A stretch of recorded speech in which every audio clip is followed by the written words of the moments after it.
si Russian President Putin nagbigay ng warning in a televised address. So, seryoso. Nag-warning siya na magre-respond din ang Russia sa ginagawa ng US dito sa lang China ang naaalarma, pati na rin po ang Russia. Yung missiles na sinasabi dito ni President Putin, ito na po yung typhoon. Tawag nila typhoon, bagyo. Nako, anong klaseng depensa yan na? To me, it's a magnet. Magnet for disaster. Itong pag-usapan natin ngayon, medyo alarming, kaya lang huwag kayo matakot. Okay? Ang purpose ko na mag-vlog tungkol nito is para lalo tayong magdasal, lumapit sa Panginoon dahil with God, nothing is impossible. Okay? Tungkol ito sa threat ng gera among superpowers, US, China, Russia, ganon, na maiipit ang Pilipinas. So again, kalmado lang.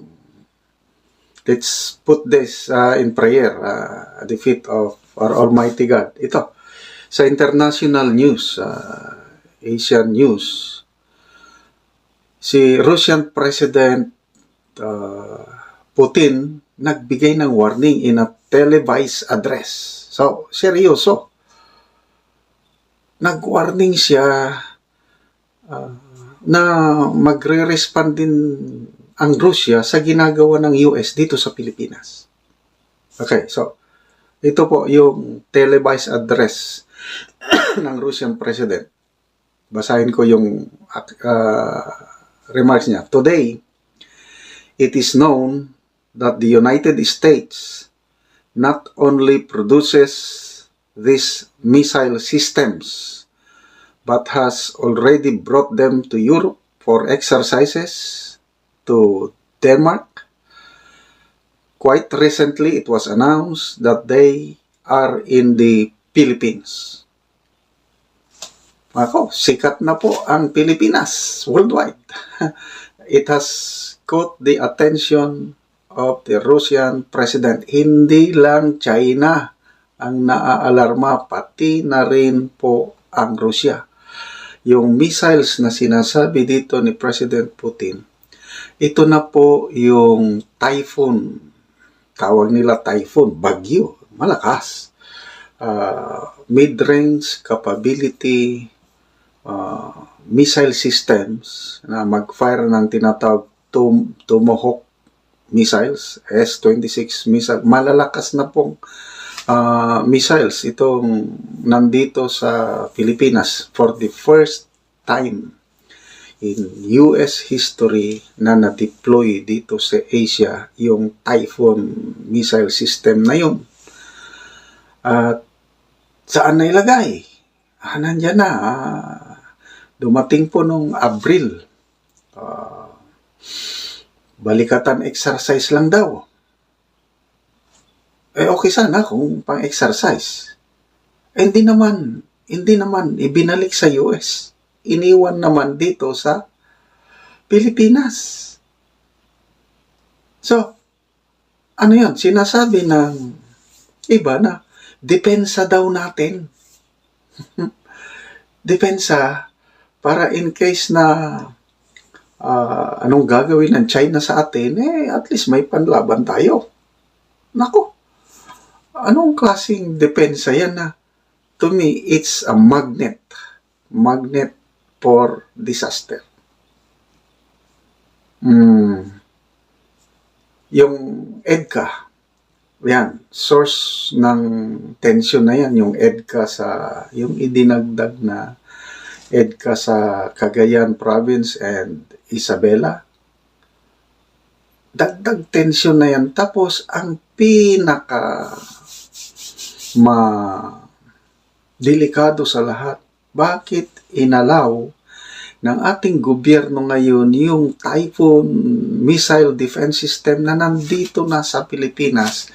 Kaya, no wonder, I don't know, itong si Senator Amy, kung saan niya nakuha yung kanyang balita, yung daw.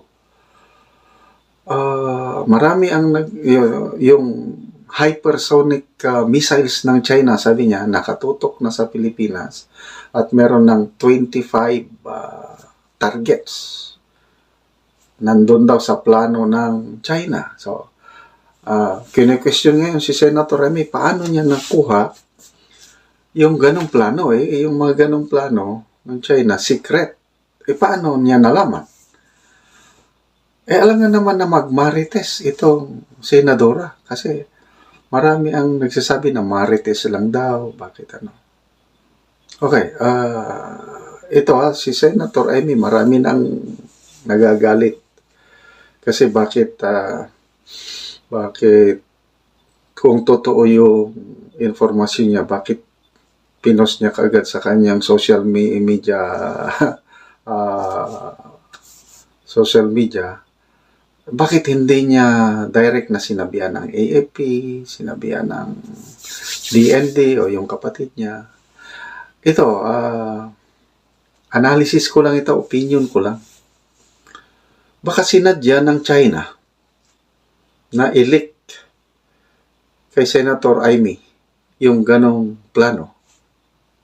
Baka lang para ma-aware ang taong bayan na that's the consequence of allowing US missiles na nandito. Baka pakanayan ng China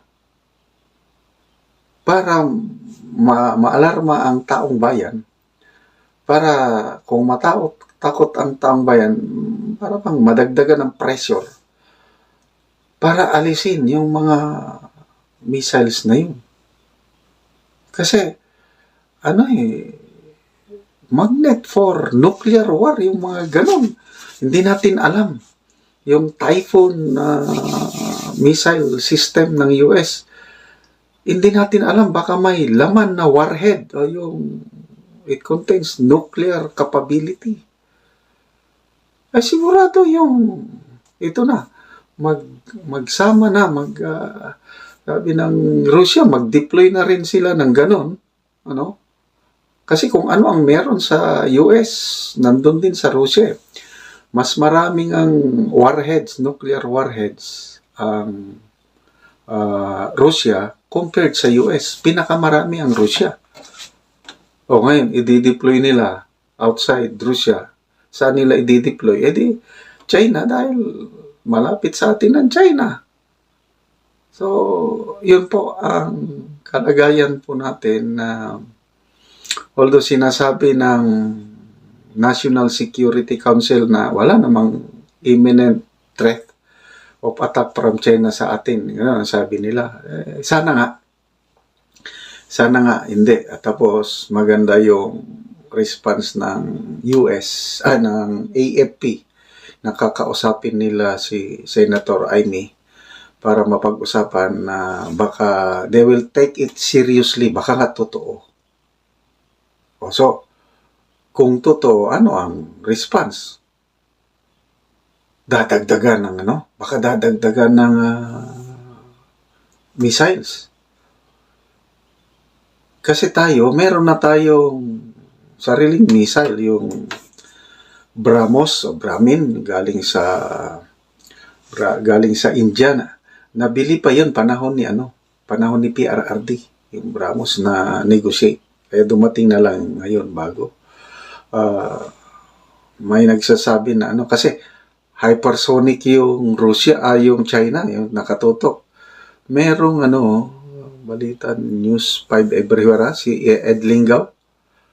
Sinabi niya na hypersonic daw yung BrahMos. Kasi may tatlong klaseng missiles. Meron yung subsonic, supersonic, and hypersonic. Depende kasi sa bilis. Nung ni-research ko, I hope I am wrong kasi na-research ko, hindi naman hypersonic missiles yung BrahMos. Ano lang, supersonic. Okay. Ang pinaka-mabilis na mga missiles yung hypersonic na I think how many times? 10 times faster than sound. Yung Mach. MAC, yun yung speed na mas mabilis kaysa yung travel ng sound. Mach. So, ang hypersonic nasa 10, Mach 10 na yun. Ganun yung, ang meron yan is yung hypersonic meron US, Russia, China, India. Meron na rin India. Kailang yung nabili natin na BrahMos o Brahmin missiles, according to my research, hindi siya hypersonic, supersonic lang, mas mababang speed. Yung advantage ng hypersonic, maneuverable, hindi mababa yung lipad niya, kaya hindi madaling salubungin ng missile defense system ng kalabang bansa. Kaya delikado talaga yung hypersonic at yun yung nakakatakot. Although, huwag tayo matakot. Hindi tayo pabayaan ng Diyos. Magdasal lang tayo. Kaya ito, kasi baka ito na nga yung signs ng second coming ng Panginoon. Nakalagay yan sa Bible na there will be wars and rumors of wars. So, yun. Nangyari sa Ukraine, kawawa ang mga Ukrainians. Baka, magiging Ukraine ba tayo? Nakakatakot. Kaya lang ako, nilalabanan ko yung takot ko, yung panic. Nandyan po ang Diyos. Sabi ng Panginoon, come to me, all you who are weary and heavily laden. Yung laden yung natatakot.